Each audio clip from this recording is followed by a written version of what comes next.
நான் சட்டமன்ற கூட்டத்தொடருக்கு கிளம்பலான்னு கிராமத்திலிருந்து கிளம்புறேன். எனக்கு 3 பொண்ணுங்க. ஒரு பொண்ணு பேர் தாமரை, இன்னொரு பொண்ணு பேர் மகன்யா, இன்னொரு பொண்ணு பேர் ஆராதனா. என்னுடைய 3 பெண்களும் கேட்கின்றார்கள், எங்கே செல்கிறீர்கள் என்று கேட்டார்கள். நான் அசம்பிளிக்கு போறேன் அப்படின்னு சொல்றாங்க. என் பெரிய பொண்ணு என் சின்ன பொண்ணு சொல்றாங்க, அப்பா ஒரு விஷயம் சொல்லணும்ப்பா. என்னம்மா சொல்லுமா, நான் ட்ரெயினுக்கு போறவர் தான் சொல்லலாம், அர்ஜென்ட்டுமான்றேன். என் பொண்ணு சொல்றா, அப்பா விஜய் அங்கிள் பாவம்பா, விஜய் அங்கிள் பாவம்பா, அவருக்கு ஒன்றும் தெரியாதப்பா, நீ ஏதாவது ஏடா கூடமா பேச கேள்வி கேட்காதப்பா என்று என் மகள்கள் சொல்கின்றார்கள். என்னங்க உடனே அண்ணா சீனியர், அப்புறம் நீ விளக்கம் சொல்லுங்க. நீங்க சப்ஜெக்ட்டுக்கு வாங்க.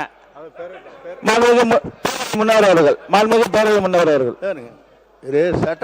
ஒரே நிமிஷம் பேசுகிறேன் ப்ளீஸ் ப்ளீஸ்.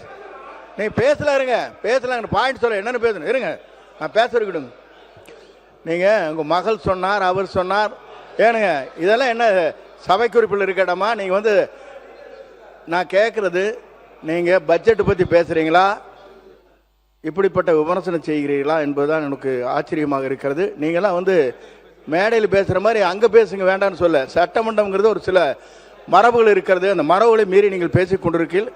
அந்த குறிப்பிட்ட அவர் பேசிய வார்த்தைகளை ஆய்வுக்குறிப்பிலிருந்து நீக்குமாறு கேட்டுக்கொள்கிறேன்.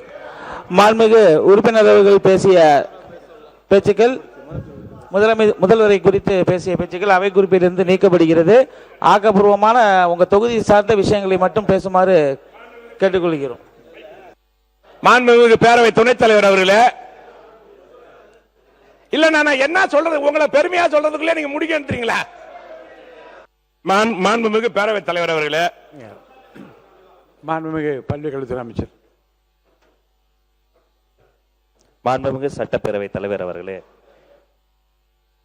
நகைச்சுவையாக அவர் பேசியதாக மூத்த உறுப்பினர் சுட்டி காண்பித்தார். அப்ப நகைச்சுவையாக ஒரு பதிலை மட்டும் சொல்ல உங்கள் மூலமாக, அந்த அன்பு செல்வத்திற்கு, அந்த அன்பு குழந்தைக்கு சொல்லுங்கள், ஆமாம் இந்த முதல்வருக்கு ஒன்றும் தெரியாது, ஊழல் செய்ய தெரியாது, ஏமாற்ற தெரியாது, ஊரை ஏமாற்றி உலகில் போட தெரியாது என்பதை சொல்லும்படி நகைச்சுவையாக உங்கள் மூலமாக தெரியப்படுத்திக் கொள்கிறேன்.